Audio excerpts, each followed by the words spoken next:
সুপ্রিয় শিক্ষার্থী, আসসালামু আলাইকুম। আশা করি সবাই অনেক অনেক ভালো আছো। তো আজকে আমি চলে আসলাম তোমাদের আহ, যে নবম শ্রেণীর যে গণিতের যে পঞ্চম অধ্যায়, এই পঞ্চম অধ্যায় বাস্তব সমস্যার সমাধানে সহ সমীকরণ, এই অধ্যায়টির একদম ব্র্যান্ড নিউ নতুন একটি ভিডিও নিয়ে চলে আসলাম।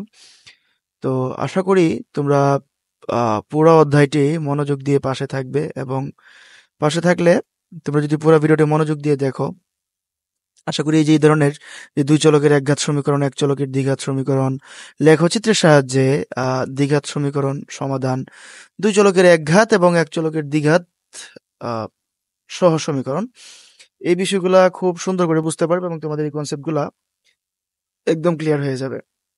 তো আজকে যেহেতু প্রথম ক্লাস, আজকে আমরা তোমাদের এই যে ছক যে 5.1, এটা দিয়ে সমাধানটা শুরু করবো ইনশাল্লাহ।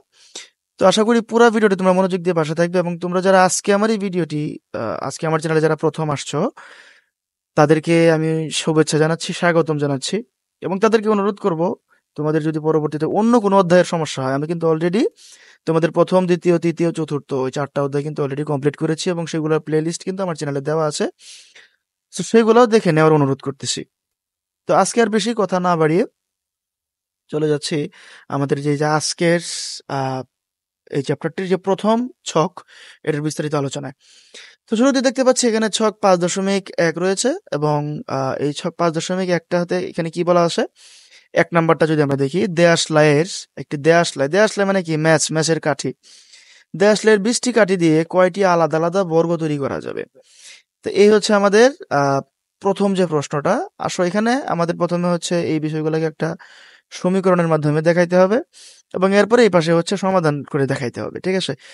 তো কি বলছে আমাকে, দেয়াশলাইয়ের 20টি কাঠি দিয়ে কয়টি আলাদা আলাদা বর্গ তৈরি করা যাবে? আসলে আমরা একটু হোয়াইট বোর্ডে যে এই বিষয়গুলো একটু একটু বিস্তারিত আমরা দেখে নেই।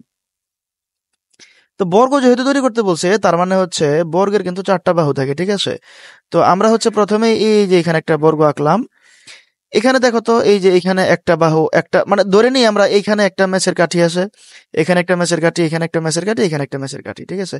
তাহলে যদি আমরা দেখাইতে চাই কি হবে, এটা এই যে এটা হচ্ছে 1 নাম্বার, সরি আহ ওকে ওকে। তো দেখো, এইখানে আমরা যদি বলতে চাই, তাহলে এখানে একটা ম্যাচের কাঠি আছে, এখানে একটা ম্যাচের কাঠি আছে, এবং এরপরে হচ্ছে এই যে এখানে একটা ম্যাচের কাঠি আছে, এখানে আছে, এখানে আছে, সব জায়গাতে আমাদের একটা একটা করে ম্যাচের কাঠি আছে, ঠিক আছে? তাহলে আমরা যদি বলি এখানে 1 নাম্বারটা, এখানে 2 নাম্বারটা, এখানে 3 নাম্বারটা, এবং এখানে হচ্ছে আমাদের 4 নাম্বার ম্যাচের কাঠিটা আছে। তাহলে একইভাবে আমরা যদি আরো কতগুলা বর্গ আঁকি, কি বলছে, 20টা কাঠি আছে, কয়টা? আমাদেরকে কিন্তু 20টা কাঠি আছে বলে দিছে। সো আমরা একটা বর্গ আঁকছি, আর একটা বর্গ আঁকে ফেলি। এখানে কিন্তু এই যে আরেক, 1টা 2টা 3টা 4টা, এভাবে আবারও। সো এইভাবে দেখো আমরা কয়টা বর্গ আঁকতে পারবো বলো তো? তোমরা কিন্তু অলরেডি বুঝেই গেছো আশা করি, যে আমরা কিন্তু এভাবে 5টা বর্গ আঁকতে পারবো। এই যে আমাদের এখানে টোটাল 5টা বর্গ হয়ে গেছে, আমরা এখানে দেখতে পাচ্ছি। তাহলে এখন কথা হচ্ছে, দেখো তো, এই যে এখানে 1 2 3 4, এরপরে এখানে আমরা যদি আসি, এখানে হচ্ছে এই যে 5 নাম্বারটা আছে, এরপরে এখানে আছে 6 নাম্বারটা, এখানে আছে যে 7 নাম্বারটা, এখানে আছে 8 নাম্বারটা, এরপরে এখানে আছে ধরো 9 নাম্বার, এই যে 10 11, এখানে আছে 12 নাম্বার, এরপরে আছে 13, এই যে 14 15 16, এরপরে আছে হচ্ছে আমাদের 17 18, এরপরে আছে হচ্ছে 19, এই যে 20। তাহলে দেখো টোটাল কিন্তু আমরা 20টা কাঠি দিয়ে টোটাল কয়টা বর্গ আঁকতে পারলাম? 1 2 3 4 5টা বর্গ কিন্তু আমরা এভাবে আঁকতে পারছি। তোমরা সবাই কিন্তু এটা দেখতে পাচ্ছ আশা করি। তো কথা হচ্ছে, এটা তো আমরা হচ্ছে ম্যানুয়ালি দেখাই দিলাম যে কয়টা বর্গ আঁকা যাবে, কিন্তু আমাদের এটা একটু সমীকরণের মাধ্যমে দেখাইতে হবে, এটা সমাধান করে দেখাইতে হবে, ঠিক আছে? তাহলে প্রথমেই আমরা হচ্ছে যে কাজটা করব, যে ধরে নেই আমরা এগুলো তাহলে একটু মুছে দিচ্ছি, আমরা এই লেখাগুলো, হ্যাঁ, বর্গগুলা। তাহলে আমরা শুরুতে হচ্ছে যেটা করব, যে ধরে নেই, আমরা শুরুতে হচ্ছে ধরে নিব, যে ধরি, আমরা এগুলো একটু হোয়াইট বোর্ডেই করি, যে ধরি বর্গের সংখ্যা, ধরি বর্গের সংখ্যা হচ্ছে কয়টি? এক্সটি। বর্গের সংখ্যা হচ্ছে এক্সটি, ঠিক আছে? বর্গের সংখ্যা হচ্ছে এক্সটি। তাহলে এখন আমরা তো একটু একটু আগে দেখলাম যে একটি বর্গ তৈরিতে, একটি বর্গ তৈরিতে কাঠি লাগে, কাঠি লাগে কয়টি? 4টি।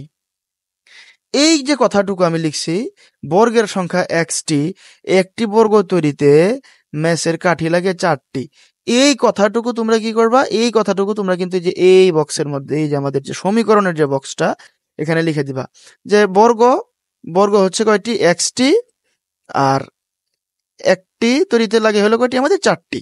এই কথাটুকু তোমরা হচ্ছে প্রথম এই সমীকরণের বক্সের মধ্যে লিখবা। এরপর সমাধানটা যদি আমরা করি, সমাধানটা কিভাবে করব? সমাধানটা করব হচ্ছে যে, সুতরাং কি বলছে যে আলাদা আলাদা কয়টি বর্গ তৈরি করা যাবে। সুতরাং বর্গ সংখ্যাটা কি হবে, এক্স ইজ ইকুয়াল, টোটাল কাঠি ছিল 20টা, 20টাকে আমরা 4 দিয়ে ভাগ করে দিব, তার মানে হচ্ছে 5টি। এই যে 5 চলে আসছে, এটাই হচ্ছে আমাদের বর্গ সংখ্যা। দেখো 20কে 4 দিয়ে ভাগ করলে কিন্তু আমাদের 5 চলে আসে। এইটাই হচ্ছে আমাদের বর্গ সংখ্যা, এটাই হচ্ছে আমাদের সমাধান। তো আশা করি 1 নাম্বারটা তোমরা কিন্তু খুব সহজেই খুব ভালো করে বুঝতে পারছো। 1 নাম্বারটা বুঝতে কিন্তু কোনো বিন্দু মাত্র অসুবিধা হয় নাই, ঠিক আছে। তো এখন আমরা চলে যাচ্ছি আমাদের যে এই যে 2 নাম্বারটা যেটা আছে, এই 2 নাম্বারটার সমাধানে আমরা চলে যাচ্ছি। তো 2 নাম্বারটা আমরা দেখতে পাচ্ছি, তো আশা করি তোমরা 1 নাম্বারটা খুব ভালো করে বুঝছো সবাই, হ্যাঁ। তাহলে আমরা 2 নাম্বারটাতে দেখতে পাচ্ছি যে লিলি ও তার ভাইয়ের বয়সের অনুপাত 3:4, মানে 3:4। দুজনের মোট বয়স হচ্ছে 21 বছর হলে লিলির বয়স কত? তাহলে এই ধরনের ম্যাথগুলোর ক্ষেত্রে আমি খুব সুন্দর করে এত সহজ করে শিখাই দেবো, আশা করি এই ধরনের ম্যাথে আর জীবনেও ভুল করবা না, আমার এটা দৃঢ় বিশ্বাস। তাহলে এই ধরনের এই যে অনুপাতের ম্যাথগুলোতে তোমরা যে কাজটা শুরুতেই করবা, যে কাজটা সবার আগে শুরুতেই করবা, সেটা হচ্ছে এই অনুপাত দুইটাকে যোগ করে দিবা, এই অনুপাত দুইটাকে যোগ করে দিবা, ঠিক আছে, অনুপাত দুইটাকে যোগ করে দিবা। তাহলে আসো আমরা শুরুতে যদি লিখি অনুপাত অনুপাত দ্বয়ের যোগফল। আমি তো এখানে এভাবে লিখতেছি, তোমরা তো খাতায় লিখলে একটু ছোট ছোট করে লিখতে পারবা। 3 যোগ 4 ইকুয়াল হচ্ছে কত, 7। এটা হচ্ছে আমাদের অনুপাত দ্বয়ের যোগফল। তাহলে প্রথমে আমরা যে কাজটা করব, অনুপাত দ্বয়ের যোগফল হচ্ছে এই, আর তো এখানে কিছু নাই। তাহলে এখন আমরা যেটা করব যে আমরা ধরে নিব, হ্যাঁ, সমীকরণ যেহেতু, তার মানে কিছু এক্স ওয়াই বা এরকম কিছু আমাদের ধরে নিতে হবে। তাহলে শুরুতেই হচ্ছে আমরা ধরে নিব যে লিলি হচ্ছে কিভাবে মোট বয়স, লিলির বয়স এক্স, আমরা ধরে নিব হচ্ছে লিলির বয়স হচ্ছে এক্স, আর ভাইয়ের বয়স কত, ওয়াই। এইগুলাই হচ্ছে আমরা এই বক্সটার মধ্যে লিখে দিলাম, ঠিক আছে। লিলির বয়স এক্স এবং তার ভাইয়ের বয়স ওয়াই, এইটুকু আমরা এই বক্সে লিখে দিলাম, সমীকরণ এটা। এখন সমাধানের মধ্যে যেটা করতে হবে আমাদের, এটা খুব খুব খুব মনোযোগ দাও, তোমরা একটু খুব গভীর মনোযোগ দাও। সমাধানের মধ্যে আমরা যে কাজটা করব সেটা হচ্ছে, যখন আমরা এক্স এর মানটা বের করব, তখন আমরা কি করব, আমরা কিন্তু এখন এক্স মানে লিলির যে বয়স কত সেটা আমরা বের করতেছি, তাই না। টোটাল বয়স কত, 21 বছর। এক্স এর মানটা যখন বের করব, সবার ক্ষেত্রে শুরুতে কি করবা, ওই 21 যেটা আছে 21টাকে লিখবা। আবার ওয়াই এর বেলাতেও কি করবা, এই 21টাকে লিখবা, এরপরে গুণ দিবা, এখানেও গুণ দিবা, একটা দাগ দিবা, এখানে একটা দাগ দিবা, এবং নিচে দিবা হচ্ছে কি, এই যে যোগফল যেটা করছো না, এই যে যোগফলটা নিচে দিয়ে দিবা, সব সময় এটা করবা, ঠিক আছে। কি বললাম, এক্স এবং ওয়াই যেটাই বের করো, শুরুতে দিবা হলো তাদের মোট বয়স কত ছিল, দুজনের মোট বয়স 21 বছর। তাহলে এইখানে 21 দিবা, এখানে 21 দিবা, ওয়ার বেলায় 21 দিবা, এরপরে গুণ দিবা, এরপরে একটা ভগ্নাংশের দাগ দিবা, নিচে দিবা হচ্ছে ওই যে অনুপাতগুলো যোগ করছিলাম না আমরা, এই অনুপাত দুটা দিয়ে দিবা নিচে। এখন উপরে কি দিবা, উপরে এই যে দেখো আমরা এক্স বের করতেছি, এক্স মানে কি, লিলি, তাহলে লিলির অনুপাতটা কত, এইটা এখন আমরা বসাই দিব উপরে। লিলির অনুপাতটা কত, এই যে লিলির নামটা আগে আসে, একটা বিষয় তোমরা একটু খেয়াল করো, লিলির নামটা আগে আসে, তাহলে এই অনুপাতের মধ্যে যেটা আগে আসে সেটাই হচ্ছে আমাদের লিলির, তাহলে লিলির হচ্ছে 3, আর তার ভাইয়ের নামটা আছে পরে, তার ভাইয়েরটা হবে 4, ঠিক আছে। আশা করি তোমরা এইটুকু পর্যন্ত খুব ক্লিয়ারলি বুঝতে পারতেছো। তাহলে আমরা উপরে দিয়ে দিব কত, লিলির কত 3, আমরা উপরে দিয়ে দিব 3, এবং তার ভাইয়ের কত 4, তাহলে উপরে দিয়ে দিব আমরা 4, ভাইয়েরটা যখন বের করবো। তাহলে এখন কি করবো, যে 7 দিয়ে যদি 21কে কাটি, আমাদের হয়ে যাবে 3, এখন এই 3 গুণ 3 হয়ে যাবে 9, এই 9 হচ্ছে আমাদের লিলির বছর, এবং 7 দিয়ে 21কে কাটলে হয়ে যাবে কত 3, এবং 3 4 হয়ে গেল কত 12 বছর, এই 12 হচ্ছে তার ভাইয়ের বছর। দেখো কত সহজ, কত মজা। এবং 9 আর 21 এই দুটা, 9 আর 12 এই দুটা যোগ করে দাও, দেখবা যে 21 বছর টোটাল বয়স তুমি কিন্তু পেয়ে যাবা।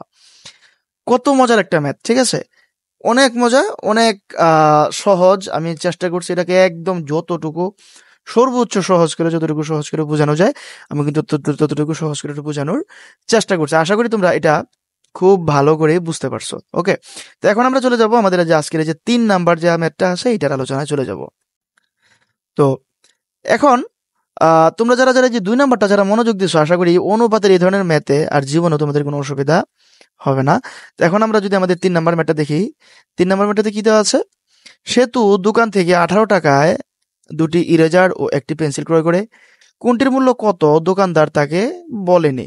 সে জাস্ট 18 টাকায় 2টি ইরেজার এবং একটি পেন্সিল কিনছে, এইটুকুই হলো মূল কথা। কোনটার দাম কত দোকানদার তাকে বলেনি, দোকানদার তাকে বলছে যে 18 টাকা দাও। এখন তোমরা বলো তো কোনটির মূল্য কত হতে পারে? এইটাই হচ্ছে আমাদের আজকের যে এই ম্যাথটা, এটার মূল চ্যালেঞ্জ, মূল ঘটনা। আমরা কিন্তু আজকের এই এখানে 3 নাম্বারটা সমাধান করে শেষ করতে পারবো না, কারণ 3 নাম্বারটা একটু অন্যরকম একটা ম্যাথ, একটু জটিল। আমাদের এটার জন্য আরেকটা ডেডিকেটেড একটা নতুন ভিডিও নিয়ে আসতে হবে।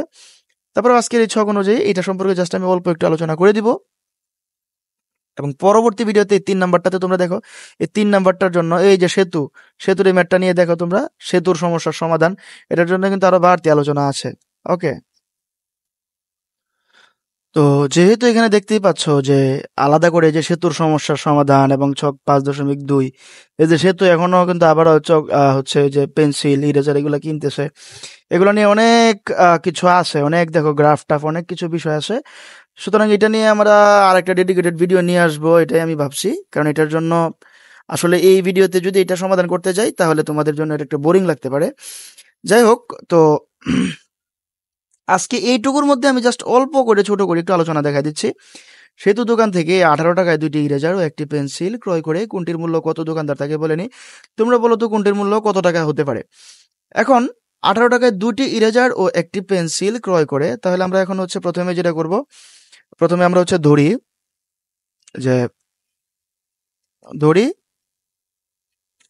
কি ইরেজারের দাম হচ্ছে, একটি ইরেজারের দাম হচ্ছে এক্স, আর পেন্সিল হচ্ছে কত ওয়াই, একটি পেন্সিলের দাম হচ্ছে কত ওয়াই। তাহলে সে যেহেতু হচ্ছে কি কিনছে, 2টি ইরেজার কিনছে, 2টি ইরেজারের দাম কত হবে 2x প্লাস একটি পেন্সিল, তার মানে ওয়াই, এটার যোগফল হচ্ছে কত 18 টাকা। এই যে সমীকরণটা এই পর্যন্ত তোমরা বুঝতে পারছো কিনা বলো আমাকে? কি বলছে?